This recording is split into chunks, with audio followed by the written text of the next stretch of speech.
دین اسلام کی بنیاد جن 5 چیزوں پر ہے ان میں ایک بات زکوٰۃ کا ادا کرنا بھی ہے۔ نماز کے بعد قرآن مجید میں اور احادیث مبارکہ میں جس بنیادی چیز کا ذکر کیا گیا وہ زکوٰۃ کا ادا کرنا ہے۔ اللہ تعالیٰ نے فرمایا وَأَقِیمُوا الصَّلَاةَ وَآتُوا الزَّکَاةَ، نماز قائم کرو اور زکوٰۃ ادا کرو۔ وَارْكَعُوا مَعَ الرَّاكِعِينَ، رکوع کرو رکوع کرنے والوں کے ساتھ۔ یہ جو زکوٰۃ ہے، یہ جو صدقات ہیں، یہ اپنی معنویت اور اپنے حسن کے لحاظ سے معاشرے کے اندر ایک عجیب سی خوبصورتی پیدا کرتے ہیں۔ امیر کا غریب کے ساتھ محبت کا رشتہ قائم ہوتا ہے، ضرورت مندوں کا اہل فضل کی طرف رجحان اور ان کا پھر غریب پروری کرنا معاشرے کے اندر حسن کو، اخوت کو، بھائی چارے کو فروغ دیتا ہے۔ صدقات کے نبی کریم صلی اللہ تعالیٰ علیہ وسلم نے جو فضائل بیان کیے اور ترغیب جو نبی کریم علیہ السلام نے ارشاد فرمائی، اس کی جاذبیت اور خوبصورتی کو اگر سمجھا جائے تو حضور علیہ السلام کا تھوڑا سا توجہ دلانا اور اس توجہ کے اندر حضور علیہ السلام نے جس طرح کی اہمیت اس چیز کو عطا فرمائی، وہ عجیب سا دل کو ٹھنڈا کرتا ہے۔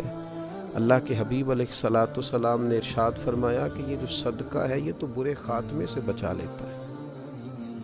اتنی بڑی بات، اتنا بڑا اجر، یعنی انسان کو سب سے زیادہ جس بات کا ڈر ہوتا ہے وہ یہ ہوتا ہے کہ اختتام کہیں برا نہ ہو جائے۔ یہ صدقہ ایک ایسی چیز ہے جو سوء خاتمہ سے انسان کو محفوظ رکھتا ہے، اور ارشاد فرمایا کہ صدقہ عمر میں اضافہ کرتا ہے، 70 مصیبتوں کے دروازے بند کرتا ہے۔ اللہ تبارک و تعالیٰ کے حبیب علیہ السلام نے اس قدر زیادہ اس کو پسند فرمایا اور اس قدر زیادہ توجہ دلائی کہ فرمایا دوزخ سے بچ جاؤ، چاہے کھجور کا ایک ٹکڑا صدقہ کر کے ہی دوزخ سے بچ جاؤ۔ یہ چیز تمہارے لیے اللہ تبارک و تعالیٰ کی بارگاہ سے بہت بڑا انعام کا سبب بنے گی کہ تمہارے لیے دوزخ سے آزادی ہوگی۔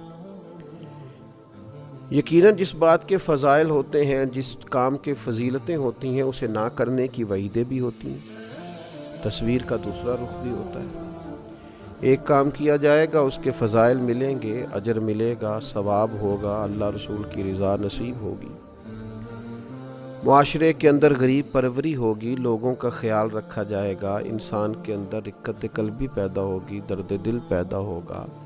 زکوٰۃ ادا کرنے سے، صدقات کرنے سے دوسروں کے بارے میں اس کی طبیعت کے اندر ڈھیر سارے خیر کے جذبات پیدا ہوں گے۔ لیکن اگر یہ کام نہیں کرتا، وسعت کے باوجود نہیں کرتا، اس پر فرض ہے نہیں کرتا، تو یقیناً پھر اس کی وعیدیں بھی ہوں گی، اس کے لیے سزائیں بھی ہوں گی۔ نبی پاک صلی اللہ تعالیٰ علیہ وسلم نے ارشاد فرمایا، سیاستہ میں موجود ہے، فرمایا جس مال کی زکوٰۃ نہیں دی جائے گی وہ زہریلے سانپ کی صورت اختیار کر کے قیامت والے دن انسان کے گلے کا توق بنے گا اور لوگوں کو ڈسے گا، ہوگا وہ مال ہی۔ یہ مال اللہ کا فضل بھی ہے، لیکن اگر اس کی زکوٰۃ ادا نہیں کی جاتی تو یہ ایک زہریلے سانپ کی صورت میں صبح قیامت انسان کے سامنے لایا جائے گا۔ بخاری میں موجود ہے۔ کیوں صحیح طور پر حساب کر کے، توجہ کر کے، اور کوئی مشکل نہیں ہے آپ کو، اگر آپ مال کے نصاب ہیں تو اس مال پر سال گزرنے کے بعد آپ کو 2.5% زکوٰۃ دینی ہے، 40واں حصہ دینا ہے، تو یہ کوئی مشکل کام نہیں ہے۔ لیکن نہ کریں گے تو اس کی سزا، نبی پاک صلی اللہ تعالیٰ علیہ وآلہ وسلم کی خدمت عالی مرتبت میں خواتین حاضر ہوئیں تو ان کے ہاتھوں میں سونے کے کنگن تھے۔ اللہ کے حبیب صلی اللہ تعالیٰ علیہ وسلم نے فرمایا ان کی زکوٰۃ ادا کر دی؟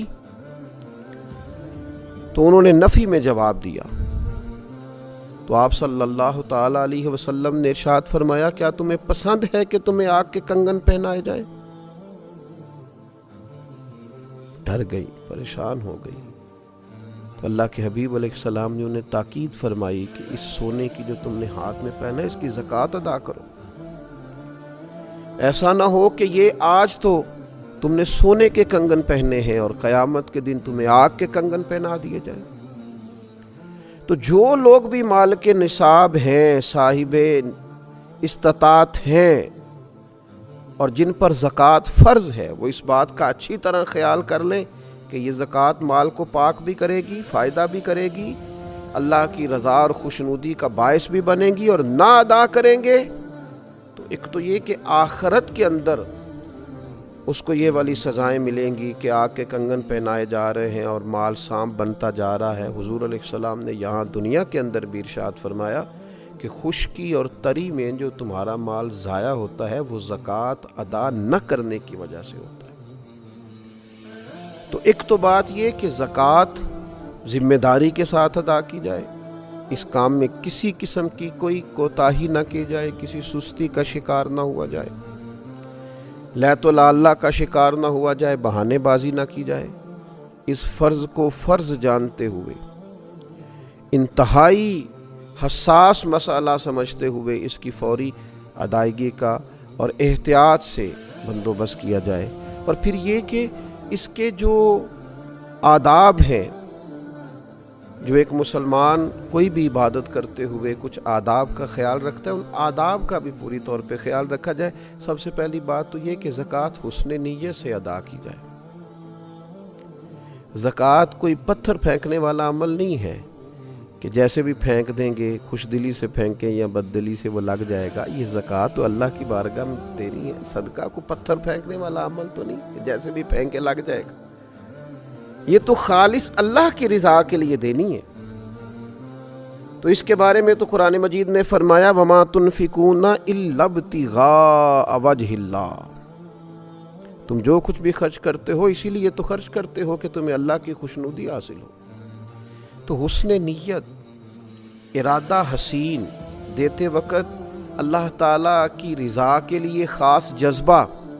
ایک بزرگ فرمایا کرتے تھے کہ میں تو جب صدقات دیتا ہوں تو جسے دیتا ہوں اسے اپنا محسن سمجھتا ہوں کہ دیکھو میں اسے دے رہا ہوں، بندے کو دے رہا ہوں اور راضی مجھ سے میرا اللہ ہو رہا ہے. تو حسن نیت پہلی بات. اور دوسری بات، ہر قسم کی تصنع سے بچا جائے، ہر قسم کے ریا سے بچا جائے. یہ دے کر کے اور کسی قسم کا بھی اگر دکھلاوے کا مزاج بنایا جائے یا کسی شخص کو کسی بھی طور پر بتایا جائے تو یاد رکھیے گا حضور علیہ السلام نے فرمایا اللہ قیامت کے دن ارشاد فرمائے گا انہی سے جا کے اجر لو جن کو دکھانے کے لیے تم عمل کرتے تھے. تو تصنع سے پورے طور پر اور مکمل طور پر اجتناب کیا جائے. اور پھر جسے دیا جائے اس پر احسان نہ جتلایا جائے، ایذا نہ دی جائے، تکلیف نہ دی جائے. ہمارے ہاں جس طرح سے لوگ کہتے ہیں آپ ابھی آ گئے، تو میرے سونے کا ٹائم تھا، کل آئیے گا، پرسوں پتہ کر لیجئے گا، ہاں میرا ارادہ بن گیا ہے، آپ صبح وقت پر آ کر لائن میں کھڑے ہو جائیے گا. اللہ تعالیٰ نے جب آپ کو دیا ہے تو اس طرح تھوڑی دیا ہے. معاذ اللہ، آپ ایذا نہ دیں، تکلیف نہ دیں. وہ کسی نے کہا تھا کہ لوگوں کو ملا ہے تو مقدر سے ملا ہے، ہم کو تو مقدر بھی تیرے در سے ملا ہے. تو اللہ نے جب دیا ہے تو کرم سے دیا ہے. تو جب یہ ذہن ہو کہ مجھے کرم سے ملا ہے تو پھر دیتے وقت تکلیف نہ دی جائے، اذیت نہیں دی جائے. قرآن مجید نے فرمایا یا ایھا الذین آمنوا لا تبطلوا صدقاتکم بالمن والعذا، اے ایمان والو احسان جتلا کر اور ایذا دے کر اپنے صدقات کو باطل نہ کر لینا. اپنے صدقات باطل نہ کرو، احسان جتلا کر اور دل آزاری کر کے ایذا دے کر ان کو ضائع نہ کرو، باطل نہ کرو.